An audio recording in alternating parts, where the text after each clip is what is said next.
Makanya kita disuruh usah mikir dunia, mikir akhirat. Makanya seorang teman saya sego pesel lawuh rambak, dunia kecekel, akhirat kecanda. Itu orang kalau nyari akhirat, cuma nyari akhirat tok gitu ya, itu pasti dunianya kepegang dan akhiratnya juga kepegang. Pasti udah. Jadi kita fokusnya cari akhirat saja, gak usah bingung, cari akhirat. Pengen akhirat cari akhirat, pengen akhirat cari akhirat. Wabarakatuh. Berjumpa kembali dengan channel Nasihat Islam. Semoga apa yang disajikan bermanfaat bagi kehidupan kita dunia dan akhirat. Jangan lupa bersyukur alhamdulillahirrabbilalamin dan membaca sholawat Allahumma sholli ala Muhammad wa ala ali Muhammad. Selamat menyimak, semoga bermanfaat. Bismillahirrahmanirrahim. Wala haula wala quwata illa billahil aliyyil azim. Alhamdulillahilladzi yakdhifu idza syaa'a fi qulubil muridin law'atal iradah fayus'ijuhum ila suluki sabilis sa'adah allati hiyal iman wal ibadah wa mahu kulli rasmin wa 'adah. Wa sallallahu wa sallama ala sayyidina Muhammadin sayyidi ahli siyadah wa ala alihi wa sahbihi sadatil qadah, amma ba'du. Ini sedikit mulahadzah, perhatian. Faqad qala ta'ala wa huwa asdaqul qailin. Nah, ini agak medenin. Habibullah Haddad pertama kali bawakan ayat yang menakutkan kita semuanya. Allah Ta'ala telah mewahyukan dan Allah itu yang maha benar di dalam berbicara. Jadi tidak ada ucapan yang sebenar ucapannya Allah. Yang paling benar itu ucapannya Allah. Jadi kalau ada orang kok ragu sama ucapannya Allah, itu aneh. Berarti nggak beriman. Orang yang beriman itu harus yakin dengan ucapan Allah. Bukan cuma percaya loh, yakin. Nggak mungkin ucapan Allah salah. Ucapan Allah pasti benar. Man kana yuridul ajilata ajjalna lahu fiha ma nasha'u liman nurid thumma ja'alna lahu jahannama yaslaha madhmuman madhura wa man arada al-akhirata wa sa'alaha sa'iha wa huwa mu'minun fa ulaika kana sa'yuhum mashkura. Ini kita apa adanya dulu ya, penjelasannya nanti. Barang siapa yuridu, sekedar menginginkan. Arada yuridu itu menginginkan ya. Barang siapa sekedar menginginkan al-ajilah, diterangkan di bawah, al-ajilah ya dunia. Barang siapa sekedar menginginkan dunia, maka Allah menyatakan ajalna lahu fiha ma nasya. Maka di dunia ini akan kami segerakan keinginannya tersebut kepada orang-orang yang kami inginkan. Kepada orang-orang yang kami inginkan. Liman nurid, orang-orang yang kami inginkan, yang kami pilih. Orang yang minta dunia nggak semua dikasih. Ada yang minta macam-macam sama Allah nggak dikasih, ya. Tapi ada yang sama Allah dikasih. Dari sekian banyak yang minta itu pun sama Allah nggak semuanya dikasih. Untuk dunia nggak semuanya dikasih. Ya, ini aja yang dikasih, yang itu nggak usah. Allah yang milih. Tsumma ja'alna lahu, setelah itu nanti kami akan jadikan untuknya yang minta dunia tadi. Ya, yang minta dunia. Nanti kita bahasnya belakangan ya. Yang minta dunia nanti kami berikan untuknya jahanam, neraka jahanam. Dia akan kembali menuju neraka jahanam tersebut. Kembali menuju neraka jahanam tersebut. Madhmuman madhura, dalam keadaan hina-dina. Gak ada judulnya orang masuk penjara mulia. Diseret, ya kan? Ditaruh di bak mobil di belakang, tutupan wajah, terhina. Nanti yang masuk neraka juga dieret-eret malah dalam keadaan yang hina-dina. Wa man aradal akhirah, dan barang siapa sekedar menginginkan akhirat, pingin akhirat, wa sa'alaha sa'yaha, kemudian dia berusaha untuk mendapatkan akhirat tersebut, wa huwa mu'minun, sedangkan dia seorang yang beriman, fa ulaika kana sa'yuhum mashkura, maka orang-orang tersebut yang menginginkan akhirat kemudian mau berusaha untuk mendapatkannya dan dia beriman, maka usahanya akan dibalas oleh Allah Ta'ala dengan balasan yang terbaik. Habibullah Haddad kemudian menjelaskan, fa idza kana al-muridu laha, kalau orang baru sekedar menginginkan dunia, pengen dunia, belum berusaha, fadlan anis sa'ili talabiha, yang pengen bukan yang usaha, pengen dunia bukan usaha cari dunia, baru pengen, perlu ditegaskan ya, baru pengen, belum berusaha. Yang baru pengen tanpa usaha saja, oleh Allah dijanjikan masiruhu ilan nar malam wasohor, nanti tempat kembalinya neraka dalam keadaan yang hina-dina, terhina dan dina. Fama ajdarul akil bil irad anha, seharusnya orang yang berakal jangan pernah pengen dapat dunia, jangan pernah menginginkan dunia. Tapi maksudnya nggak boleh cari duit, ini salah nih. Oh, dunia kok dikatakan duit, bukan ya. Nanti kita bahas dunia itu apa. Ya, dunia itu apa nanti kita bahas. Maka orang yang berakal hendaknya berpikir, jangan pernah berpikir untuk mendapatkan dunia. Jangan pernah berpikir pengen punya dunia. Yang akal jelas, pengen saja Allah janjikan tempatnya neraka kok. Apa meneh sing usaha? Lah wong sing pengen kan rokok, sebenarnya sing usaha kan ngungkuli pol-polan. Jahannam yaslah. Makanya dikatakan di sini orang yang berakal hendaknya dia itu al-ihtiras minha, menjaga dirinya jangan sampai dia itu pengen punya dunia atau pengen dapat dunia. Wal akhirah yal jannah. Sedangkan akhirat yang dimaksud di ayat tadi adalah surga. Barang siapa menginginkan akhirat, artinya menginginkan surga. Wala yakfi fi husulil fawz biha al-iradah faqat.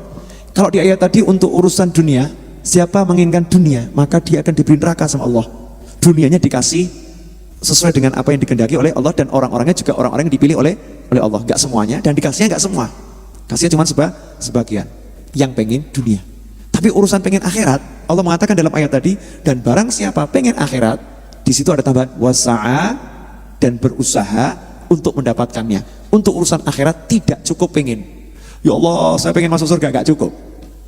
Untuk akhirat di situ harus ada usaha dan iman dan amal soleh. Allah mewahyukan wasa'alaha sa'yaha wa huwa mu'min, dan dia berusaha untuk mendapatkan akhirat tadi sedangkan dia beriman kepada Allah. Jadi untuk akhirat pengen tok enggak cukup, pengen iman dan usaha. Wasa'yu al-mashkur wal amal al-makbul.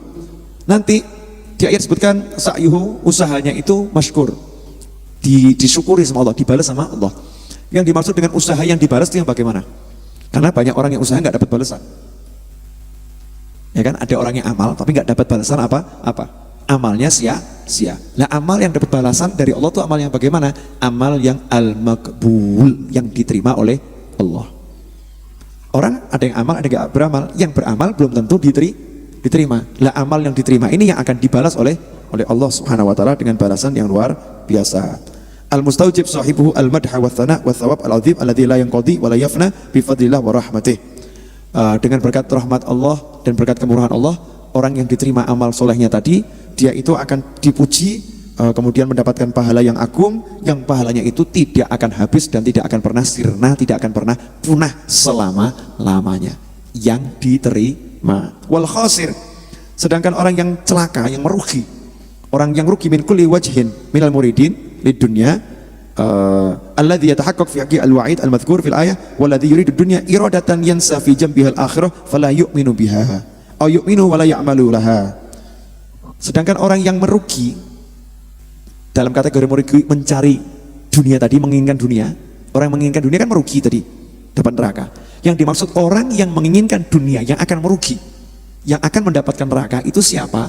Dikatakan di sini adalah orang yang menginginkan dunia dengan dia itu melupakan akhirat.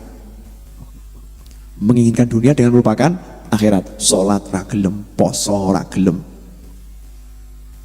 Ya, ini kadang kita sedih kalau gitu, banyak saudara-saudara kita sama muslim dan kita juga ini. Kita ini karena menginginkan dunia dilakoni poso ditinggal. Nah punten, cuman untuk duit berapa rupiah itu kan, puasa ditinggal. Untuk duit berapa rupiah, sholat ditinggal. Ini orang yang menginginkan dunia yang tadi dicela di Al-Quran, yang dijanjikan nanti masuk neraka. Enggak, dia beriman, tapi dia enggak amal. Ini yang pertama. Yang kedua adalah manusia yang dia itu tidak beriman terhadap akhirat. Orang percaya akhirat kiono, neraka, surga, enggak percaya. Sama Allah dia enggak iman, enggak percaya. Sama Rasulullah enggak percaya. Kelompok yang kedua ini orang kafir, menginginkan akhirat dan dia tidak beriman kepada Allah dan tidak beriman kepada hari akhir. Yang terakhir itu masuk neraka dan abadi selama-lamanya di neraka. Jadi yang menginginkan dunia ada dua kelompok. Kelompok pertama menginginkan dunia, dia beriman tapi dia tidak beramal, dia melupakan akhirat. Ini masuk neraka tapi tidak abadi. Ya, sesuai dengan beratnya dia itu melupakan akhirat, nanti dihukum di neraka. Yang kedua yang menginginkan dunia, dia tidak beriman dan dia tidak beramal soleh, otomatis dia nggak percaya kepada akhirat.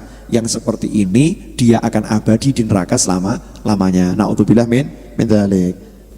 Nah inilah Habibullah Haddad mengingatkan di awal bukunya, mengingatkan seakan-akan ngomong sama kita, lah kamu pilih mana sekarang? Pilih akhirat atau pilih dunia? Kebanyakan orang ngomong dunia akhirat ya, ini kan kita mesti dunia akhirat itu. Oke, ngomong dunia akhirat. Coba, sudah berapa banyak akhirat yang kita tinggalkan demi dunia? Alasannya, oh, saya mau cari akhirat, tapi juga cari dunia gak boleh dilupakan. Mengkirin, gara-gara dunia berapa banyak akhirat yang kita tinggalkan? Akhirat itu apa toh? Perintah Allah itu akhirat, larangan Allah itu akhirat. Berapa banyak larangan Allah yang kita terjang demi dunia? Berarti termasuk yang bakal nyemplung rokok kayak model begini nih. Ya nyemplung gitu. Na'udzubillah min dzalik. Makanya kita disuruh usrosah mikirin dunia, mikir akhirat. Makanya seorang teman saya sego pecel lawuh rambak, dunia kecekel, akhirat kecanda.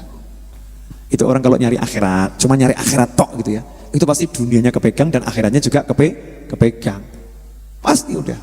Jadi kita fokusnya cari akhirat saja. Gak usah bingung, cari akhirat. Pengen akhirat, cari akhirat. Pengen akhirat, cari akhirat. Sudah terbukti kok. Orang-orang yang pengen akhirat, cari akhirat itu dunia mapan. Ya kan, lah kok kita masih bingung? Bukti sudah banyak, bukan teori. Bukti sudah banyak. Kenapa kita masih bingung? Nah di buku ini diawali kita disuruh menjadi orang yang berkeinginan hanya untuk akhirat. Paham ya? Berkeinginan hanya untuk akhirat. Gak usah mikir dunia. Lu Beb, apa gak boleh punya mobil? Oh, boleh. Mobilnya gak merupakan akhirat. Apa gak boleh punya rumah mewah? Oh, markas Rodo aja kita bangun sekian banyak lantainya. Ya, boleh kita punya tempat yang besar, yang mewah. Boleh. Nabi Sulaiman punya kerajaan yang luar biasa, tapi nggak boleh melupakan akhirat. Lah bisa nggak kita? Makanya orang-orang soleh dulu kalau didik muridnya, kita lihat di buku-buku mereka, santri-santri dulu itu pertama kali dibuat hidupnya akhirat toh. Sampai di hati itu rasa cinta dunia itu nggak ada. Nah, gimana cara mengukur kita kalau kita tuh di hati kita dunia nggak ada? Cara mengukurnya bagaimana? Atau kecil dunia itu? Gampang. Kalau kehilangan nggak kabutan. Motor dijual buat pengajian, ordo loro-loro, lagi dunia ini. Ini dunia. Ya, punya uangnya diutangi buat pengajian dulu, buat majelis, terus kok orang dibayar-bayar yo gitu kan, mikir. Ini termasuk dunia. Ke masjid, sandal hilang, mumet, sandalku hilang, wah, rasanya seperti yang hilang sesuatu. Itu berarti itu dunia. Laptop hilang, terus kok, waduh laptopku kapan balik, abot. Begini, itu berarti dunia, itu dunia semua. Itu berarti rasa cinta dunianya masih besar. Tapi kalau hilang, emangnya gue pikiran lah, gue ya, perang halal ya untuk ganti ini, enteng gitu ya, enteng seperti itu berarti dunia tidak ada di hatinya. Lah orang-orang dulu tuh didik jangan sampai ada dunia dalam hati kita. Dikasih mujahadah macam-macam. Makanya jangan kerja kamu, cari ilmu dulu. Ya wong awal kalau ya latihannya juga kerja sih. Wong awal kon kerja ran duwe ilmu kan wis terlanjur kenal duit lali akhirat. Oh, dari awal dididik dia untuk kamu cari ilmu sebanyak mungkin. Ilmunya udah mantap ya, cari duit nyantai aja. Cari duit semangat tapi nyantai. Duit itu gak mempengaruhi sama sekali. Artinya disapih di awal. Ya disapih di awal. Setelah itu dia sudah bisa jalan. Karena nggak ada lagi tempat dunia dalam hatinya. Lah itu gampang atau susah? Gampang susah. Nah, buku ini akan mengajarkan adab risalah adab sulukil murid. Gimana caranya kita itu menempuh jalannya orang-orang yang menginginkan akhirat. Dulu waktu saya khatam baca buku ini bersama Habib Anis di majelis beliau, saya ngomong, Bib, berarti ya kita ini ya belum jadi murid ya Bib ya. Status murid aja kok belum ya, kami ini ya Bib ya. Kami ini jadi murid kok ya belum. Alhamdulillah jawaban beliau rodok penak gitu ya. Ya yang penting jalan, nanti kan ya sampai insyaallah. Disemangati, yang penting jalan apa adanya. Nanti insyaallah sampai. Artinya kita ini mau status jadi orang yang pengen akhirat saja kok kita ya belum ya. Yuk merenung yuk. Udah pengen akhirat belum? Ya coba dilihat. Sudah termasuk yang pengen akhirat belum? Merenung tuh, tanyakan itu sama diri kita. Kita ini sudah termasuk orang yang pengen akhirat atau belum? Saya seperti Mas Edwin ini, saya nyatakan sebagai orang yang belum pengen nikah, belum. Kalau betul-betul pengen nikah, besok udah dapat jodoh dia. Lusa udah nikah, ini belum pengen soalnya. Ya termasuk Mas Romi ini yang sering patah hati juga sama aja gitu. Ya, ini termasuk belum pengen nih nikah, belum pengen. Kalau udah pengen, ya termasuk Mr. Gondrong sama saja ini ya. Belum pengen. Kalau udah pengen, pasti nggak mungkin bisa nahan gelora keinginannya, betul kan? Semangatnya itu terus gebu, pengen punya duit. Oh kok wong iki orang entek ya, aku pengen selak esok, selak arep ngedol barang. Saya kan nunggu pagi matahari terbit, saya pengen segera ke pasar, saya pengen segera kerja, malam nyiapkan konten kapan isu karena pengen kerja, pengen dapat duit. Orang yang pengen akhirat, jawabannya sebaliknya, matahari jangan terbit dulu, matahari jangan terbit dulu. Malam nih waktu untuk gedor akhirat. Kalau matahari terbit, aduh, saat berduaan dengan Allah di malam hari, sirna. Coba, dua kasus yang berbeda tapi keinginannya sama. Satu golek duit, satu golek akhirat. Nah kita udah pengen akhirat belum kira-kira? Nanya. Kalau kita betul-betul pengen akhirat, tidak mungkin lisan kita tuh diem. Tidak mungkin.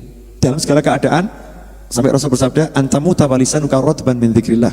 Hendaknya kamu meninggal dunia dalam keadaan lisan kamu basah karena berzikir kepada Allah. Artinya zikir terus, basah terus. Jadi kalau Israel datang alaihissalam, bibir kamu dalam keadaan basah karena zikir.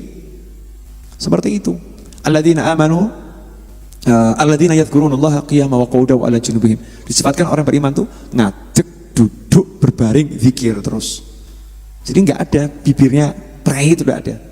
Kerja terus. Kenapa? Pengen akhirat. Nah kalau kita pengen atau belum pengen? Nah, pengen berapa persen? Baru dikit. Berarti keinginannya harus ditingkatkan terus toh, ya Pak ya. Makanya seperti Mas Edwin ini kalau pengen nikah harus dikumpulkan sama orang-orang yang sregep bahas nikah, nanti cepet nikah. Kalau kumpulnya sama Romi, sama Roni, sih dibahas anti nikah terus, di orang nikah nih, nikah. Repot.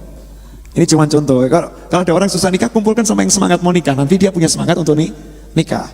Orang yang mau cari duit, kumpulkan sama orang semangat cari duit, nanti rasa pengen cari duitnya muncul. Terakhir.